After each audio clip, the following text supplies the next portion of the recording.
brought me here so that I can learn more about the Viet Fellows organization and to learn more about the effects of Agent Orange on the communities in Vietnam.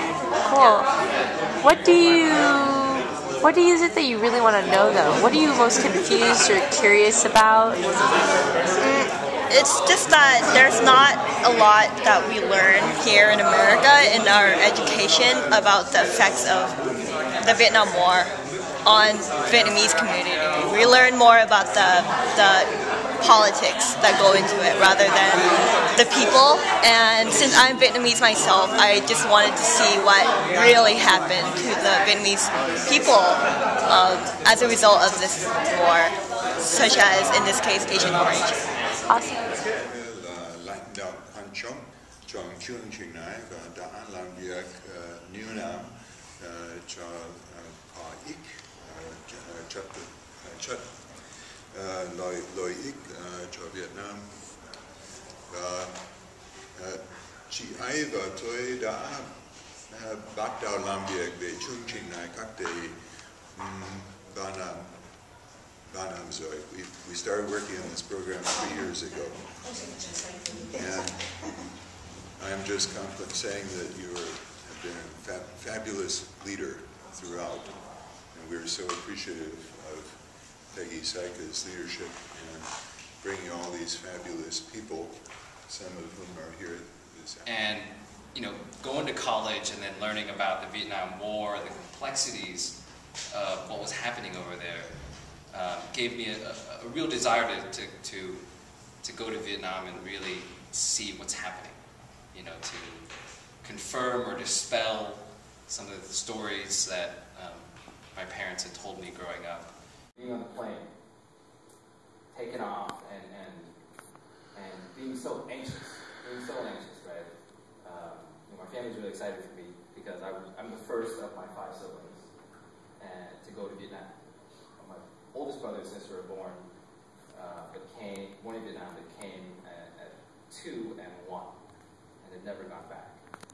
And so I was the first to go as a grown adult who understood a lot. Communities, and just really understand the families and the children and where they're coming from, and see what we can do and how we can kind of help them, be in school, because a lot of them don't have the opportunities to be in school.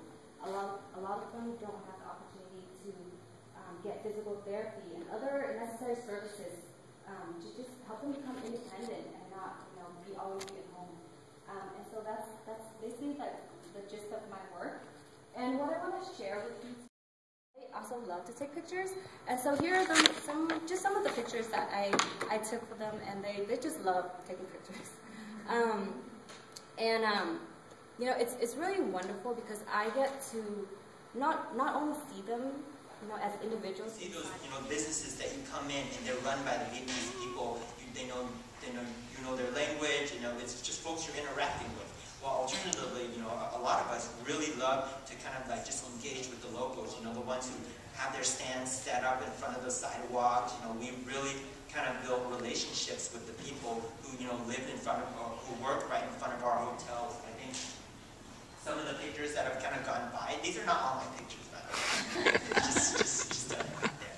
But just like the people that work in front of us, and just realizing that they're working so hard for so long, an entire day, and what they make is very trivial in terms of what it compares to the folks that can have a brick and mortar and operate the business, and comparing that to the folks that are owning the hotels, comparing those to the folks that are like just involved with much more powerful and influential people. And the fact is, I think that inspires me because these people make it work. These people are able to support their sons, support their daughters, and the changing notion of gender. Không có tốt gì mấy, nên có lúc con phải dùng tiếng Anh để cover những cái kiểu mà cái từ mà con không hiểu. Con nhớ, nhưng mà con sống ở đây đã 24 năm rồi. Gia đình của con dịch viên qua đây sống ở San Jose, và khi mà con lớn lên thì từ khoảng chừng 1 tuổi đến khoảng chừng 12 tuổi thì cái cộng đồng của con rất là nhiều người Việt Nam. Và sau đó vô trong trung học thì gia đình của con muốn tìm cho con một cái trường rất là tốt. cho nên đổi con qua một cái khu gần Valley Fair. Rồi sau từ đó lên trên đại học thì là con gặp rất ít người Việt Nam.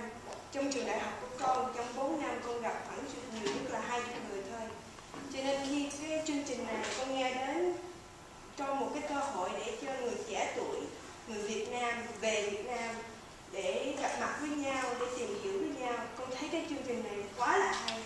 Tại vì trong vòng 8 năm con trong trung học và đại học con không có gặp được một người nào Việt Nam mà làm việc ở trong cái cộng đồng người Việt Nam.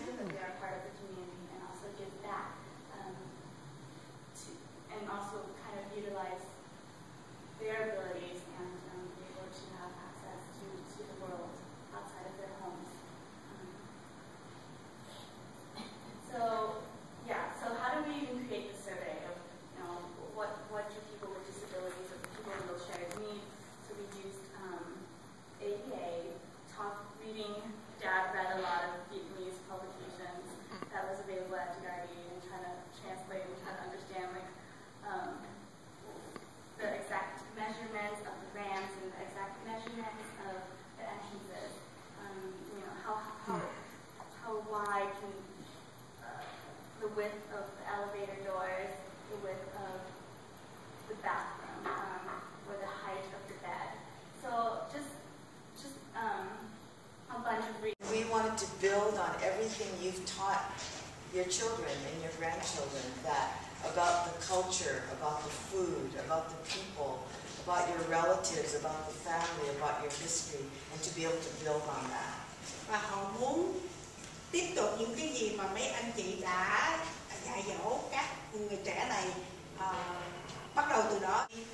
Because they've learned so much, the fellows, we've all learned so much in Vietnam, it makes them better leaders here. And so they're leaders for the Vietnamese community and for America. They're leaders here. And that's really, really looking forward. And so we're very, very proud.